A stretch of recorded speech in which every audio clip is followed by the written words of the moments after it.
Arambagh Bardhaman road অত্যন্ত গুরুত্বপূর্ণ একটি রোড। কয়েক মিনিটের মধ্যে এই রাস্তায় প্রায় শতাধিক গাড়ি যাতায়াত করে থাকে।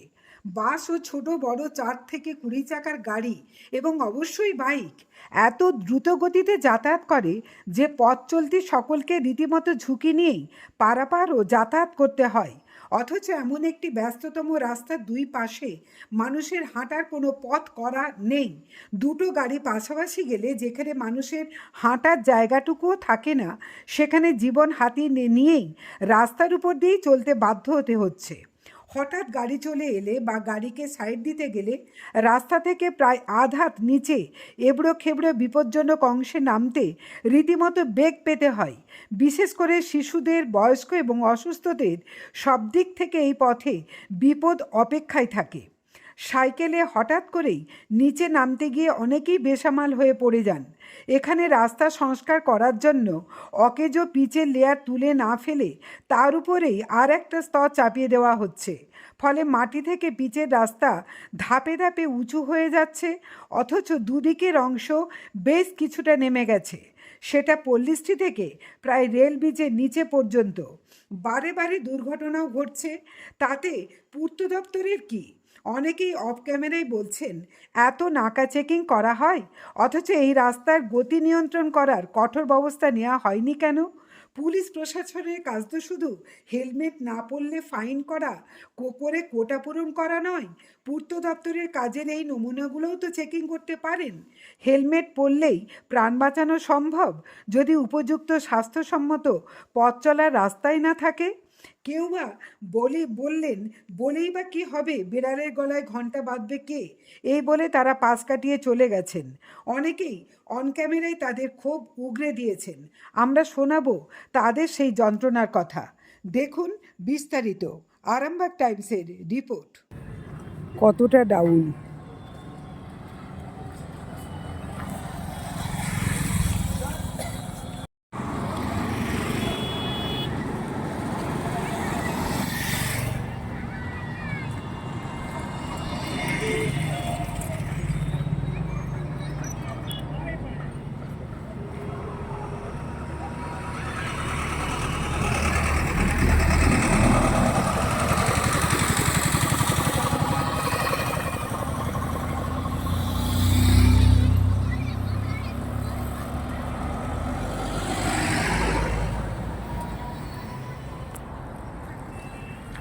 দাদা, এই যে আপনি ওই রাস্তা পিচ থেকে নিচে নামলেন, এই যে পিচ থেকে নিচে নামার এই যে উচ্চতাটা, আপনার কি মনে হয় যে এখানে অত্যন্ত ব্যস্ত তো রোড, আরামবাগ বর্ধমান রোড, এই জায়গাতে হঠাৎ যদি একসঙ্গে পাশাপাশি ওই দ্রুত গতি সম্পন্ন এই গাড়িগুলো আসে, আপনাদের কতটা অসুবিধে হয় একদম সরাসরি নিচে নামতে? বা আদৌ পথ চলতি মানুষ যারা, তারা তো মেন রাস্তা দিয়ে গেলে অ্যাক্সিডেন্টে পড়বে।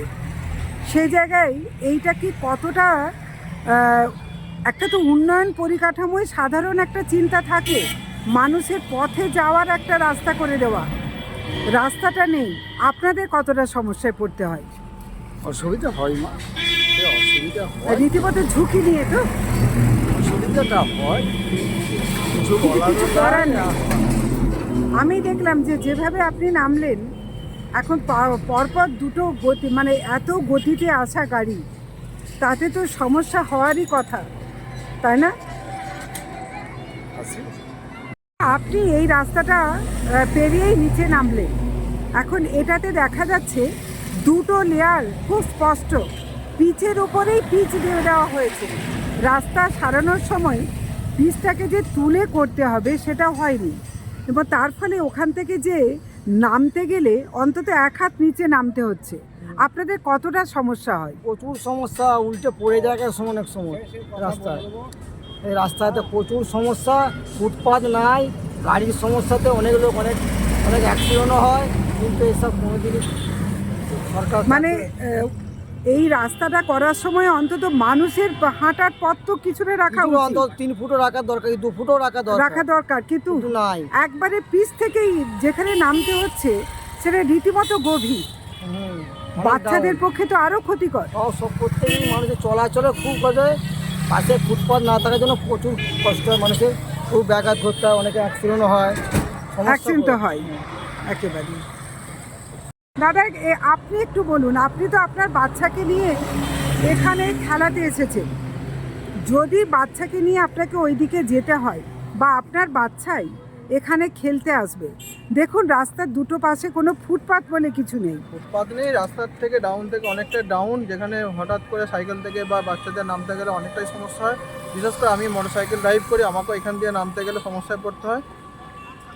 আর রাত্রেবেলা তো আরও ভয়ঙ্কর। এগুলো আরও ভয়ঙ্কর, লরির চাপও থাকে, মানে অনেকক্ষণ ধরে রাস্তার উল্টো দিকে প্রায় 5-7 মিনিট দাঁড়িয়ে অপেক্ষা করতে হয়। এবার আমি যেটা দেখছিলাম যে এই যেটুকু সময়ে আমি ছবিটা তুলছি, অন্তত মানে শতাধিক গাড়ি পেরিয়ে যাচ্ছে, হ্যাঁ, এই ছোট বড়। এই গাড়ি, এই রাস্তায় বিরাটি গাড়ির চাপ, আর সন্ধ্যের পর থেকে তো আরও চাপ থাকে। অথচ রাস্তাটা কোনো মানে চিন্তা ভাবনা করেই করা হয়নি। ফুটপাথ ইমিডিয়েট দরকার, আর রাস্তার সঙ্গে ফুটপাথের এই যে আপ ডাউনটাই অনেকটা সমস্যা বেশি করে, সব থেকে হ্যাঁ, বেশি। কারণ হঠাৎ করে গাড়ি থেকে নামতে গেলে হঠাৎ করে যেন চাকাটা স্লিপ খেয়ে যাওয়ার একটা সমস্যা হয়ে শুধু যায়। তাই নয়, এই দেখুন গাড়িটা যে আসছে সে একদম সীমারেখার বরাবর আসছে, তাহলে মানুষ হাঁটবে কোন দিকে? এই রাস্তাটাকে আরেকটু চওড়া করে চলাচলের একটা ফুটপাথের ব্যবস্থা করা উচিত। অনেক ধন্যবাদ।